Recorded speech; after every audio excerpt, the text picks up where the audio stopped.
दौरे पे हैं और यहाँ से हमारे असिस्टेंट कैंडिडेट अजय माजन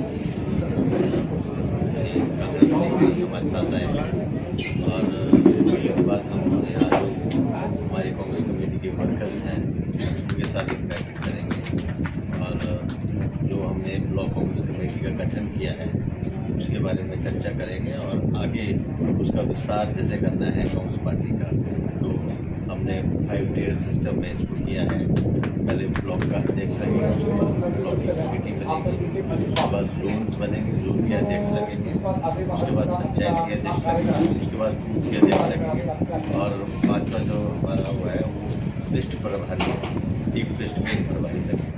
तो उसके बारे में हम सभी वर्गों के साथ चर्चा करेंगे और आने वाले समय में इसी महीने के जो अगला महीना हमारा आ रहा है उसमें हम टोटल जो ब्लॉक कांग्रेस कमेटी की जो कमेटी है वो पूरी गठित करके और सुचारू रूप से नेक्स्ट ईयर हमने चुनाव के लिए जाना है और उसकी तैयारी भी हमने करनी है। तो तैयारी हमारी फौज करेगी जो हम कमेटी बना के देंगे और किस तरह से हमने आगे 2027 में मिशन रिपीट के लिए जाना है, तो उसके बारे में वर्कर से बातचीत। जी, जो आपने मिशन रिपीट पे जाना है, किन मुद्दों को लेके जो आप चुनाव लड़ेंगे? देखिए, हमारे पास मुद्दे बहुत सारे हैं कि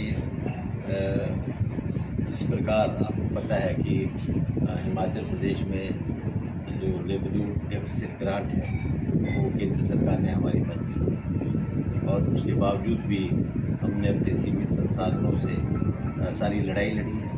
आपको पता है कि बरसातों में 2023-24 में बहुत सारा नुकसान हिमाचल प्रदेश में हुआ है, उसका रख रखाव हमने अपने संसाधनों से किया है और साथ ही में जो केंद्र से हमारे को कोई एड नहीं आ रही है। साथ ही में आपको पता है कि मनरेगा हमारा बंद हो गया। मनरेगा जो ग्रामीण क्षेत्र में हमारा कांग्रेस पार्टी का जो विश्व का सबसे बड़ा प्रोग्राम था उसे केंद्र की सरकार ने बंद कर दिया और मुश्किल क्योंकि उसका नाम बदल कर और उसकी सारी क्लॉज उसके जो चेंज कर दिए हैं, तो उससे भी हमारी आम जनता को बहुत फ़र्क पड़ा है। और आप देख ही रहे होंगे कि केंद्र में बहुत बड़ा इशू जो पेपर लीक वाला है वो उठा है और इसके करते आप केंद्रीय शिक्षा मंत्री को इस्तीफ़ा भी देना पड़ा।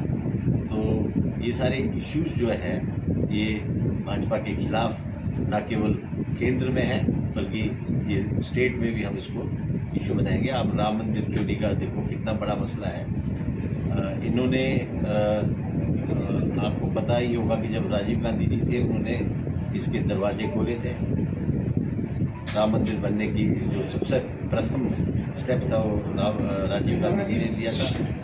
उसके बाद राम मंदिर का शिलान्यास इन्होंने किया, भूमि पूजन इन्होंने किया, प्राण प्रतिष्ठा इन्होंने की, उद्घाटन इन्होंने किया, झंडा रोहण का काम इन्होंने किया।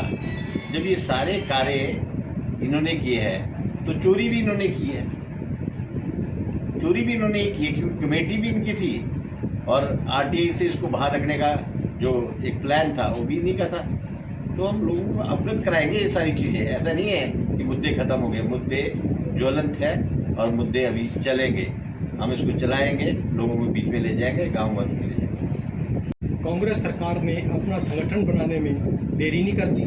देखिए, ऐसा है कि आपको मालूम भी होगा कि 1.5 साल से हमारे जितने भी ब्लॉक्स और प्रदेश कांग्रेस कमेटी वो डिफंक्ट थी और हमने इसको नए सिरे से बनाया है। देखिए, हमने आपको मैं बताना चाहूँगा कि हमने प्रयास ये किए हैं कि नए लोगों को इसमें शामिल किया जाए और जो पंचायती राज में अभी जीते हैं, कोई ज़िला परिषद हमारे यंगस्टर्स बने हैं और कोई बीडीसी के मेंबर बने, हमने उन सभी को ज़िला कांग्रेस कमेटी में, ब्लॉक कांग्रेस कमेटी में और प्रदेश कांग्रेस कमेटी में स्थान देना है।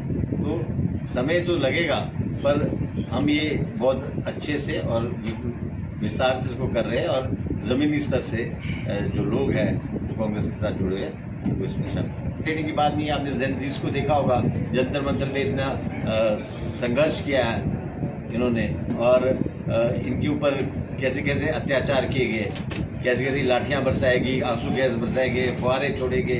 और ये हमारा भविष्य है, ये भारतवर्ष का भविष्य है। ये लोग आपको आप इसमें एक कोई पर्टिकुलर स्ट्रीम का आदमी नहीं है कि कोई MBBS कर रहा है, उसका नहीं है। इसमें इंजीनियर्स भी थे, इसमें डॉक्टर भी थे, इसमें सभी लोग शामिल थे जिन्होंने पढ़ाई लिखाई की है। और आपने देखा होगा 150 से ऊपर पेपर लीक हुए हैं। और भाजपा सरकार को शर्म आनी चाहिए, जब इतना बड़ा ज्वलंत मुद्दा चल रहा था उत्तराखंड में, उसी दिन 24-25 तारीख को एक पेपर फिर लीक हो गया।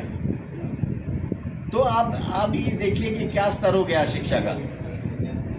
और मैं समझता हूँ कि ये मुद्दा देश की भविष्य का है, ये कांग्रेस और बीजेपी का मुद्दा नहीं है। और हम इसकी लड़ाई लड़ेंगे, हम इनके साथ खड़े हैं। और इसको हम चाहते हैं कि हमारे देश में, हमारे प्रदेश में जो ये शिक्षा का स्तर है वो बेहतर